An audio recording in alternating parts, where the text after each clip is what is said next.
Je vous salue au nom du Seigneur Jésus-Christ et je vous souhaite la bienvenue sur ma chaîne YouTube.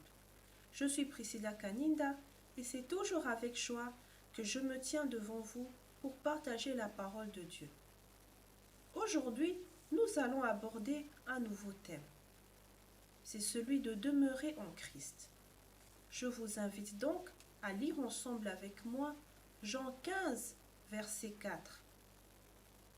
Demeurez en moi, et je demeurerai en vous. Comme le sarment ne peut de lui-même porter du fruit, s'il ne demeure attaché au cep, ainsi vous ne le pouvez non plus si vous ne demeurez en moi. Amen. Jésus-Christ nous parle à travers ce verset pour démontrer l'importance de demeurer en lui. Cependant, il utilise une forme métaphorique dans la mesure où il se compare lui-même au cep et il nous compare au sarment. De plus, cette illustration métaphorique démontre donc la solidité d'une tige ou d'une branche attachée à un tronc d'arbre qui, malgré les intempéries, ne tombe pas, mais résiste et porte du fruit. Aussi, le sarment ne peut se porter du fruit de lui-même, si seulement il est attaché au cep. Là, nous voyons encore d'autres aspects qui entrent cette fois-ci dans notre vie chrétienne. Il s'agit de la fidélité, de la persévérance et des bénédictions. Je tiens aussi à préciser que la solidité intervient aussi dans notre vie spirituelle. Entrons donc dans le vif du sujet pour élucider les différents points que nous pouvons retenir. Le premier point, c'est celui de la solidité.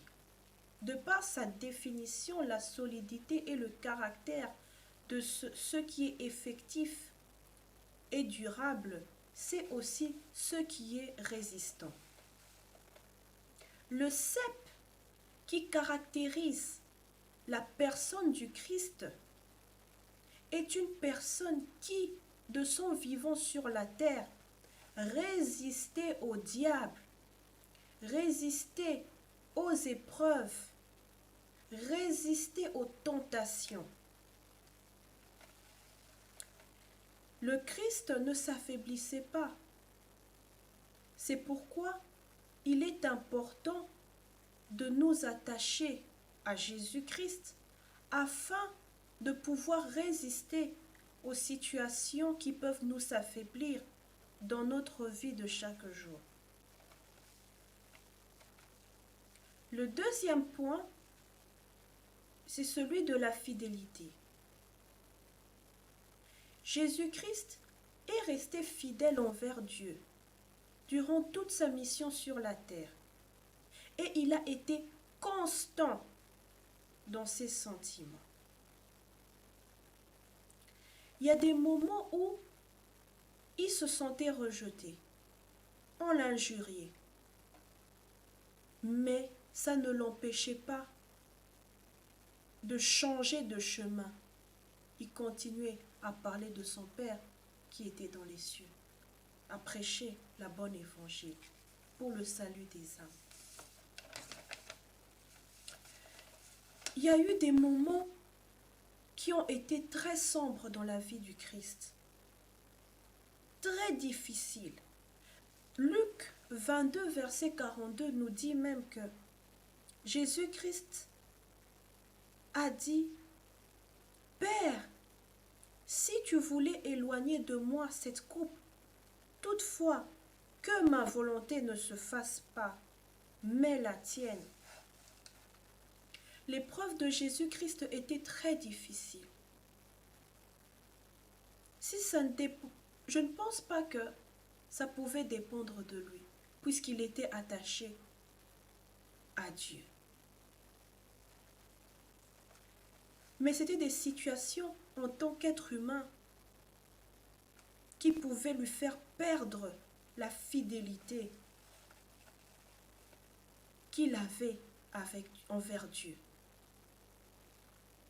C'est comme il y a certaines situations dans notre vie de chaque jour, sans pour autant se rendre compte, nous font perdre notre fidélité envers Dieu. Il y a des moments où on se pose pas mal de questions, surtout lorsque nous sommes chrétiens, même lorsque nous ne le sommes pas. Nous nous disons, oh, si seulement je ne pouvais pas rencontrer ce chef d'entreprise.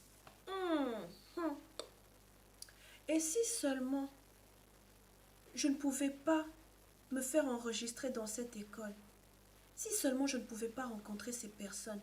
Si seulement je ne pouvais pas adhérer peut-être à ce groupe de prière ou dans cette église. Nous oublions de demeurer en Christ, d'être fidèles à lui. Mais nous nous posons plutôt des questions. Comme conséquence, nous ne sommes plus résistants, mais nous devenons comme des troncs d'arbres sur la terre.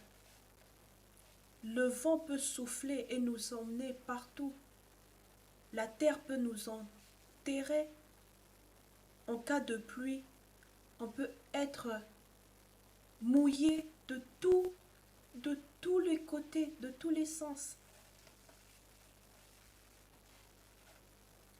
Nous devons apprendre à être fidèles envers Dieu. Savoir aussi dans cette fidélité que notre volonté ne peut pas primer, mais seule la volonté du Père. Parce que nous avons aussi une mission. Il y a des moments où, pour certains, ils se lancent même dans l'ivrognerie, dans des pratiques obscures.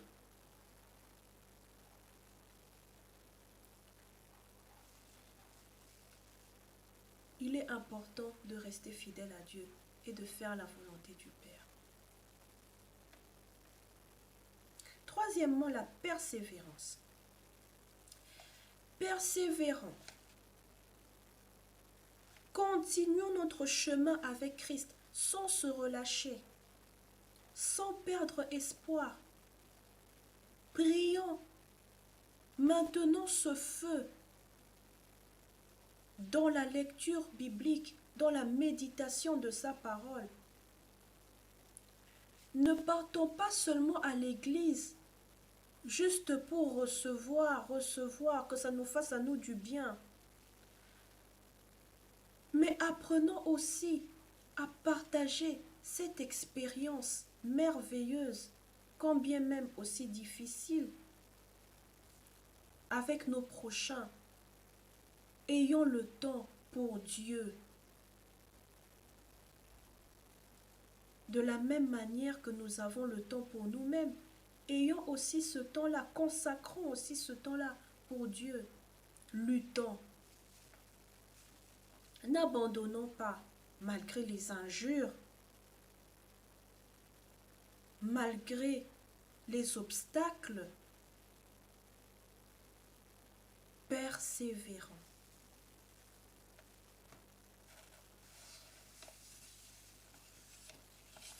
Et enfin, les bénédictions.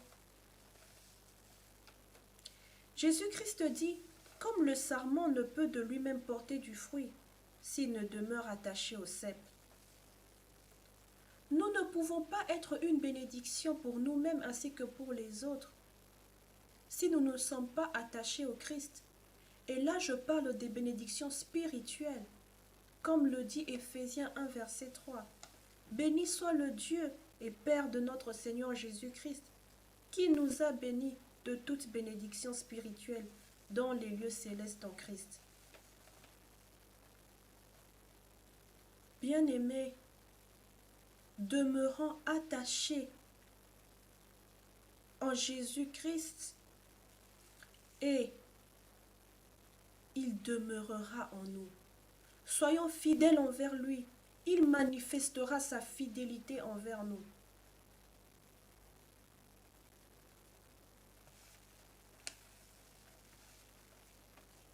Persévérons, luttons dans notre vie avec le Christ et il nous aidera. Il va aussi nous soutenir dans cette persévérance. Résistons, non pas par notre propre force, mais tout en étant attachés à Jésus-Christ, et il nous aidera à être de plus en plus résistants afin que aucune situation difficile ne puisse nous affaiblir. Voilà les 4 points que nous pouvons retenir dans notre vie avec Christ.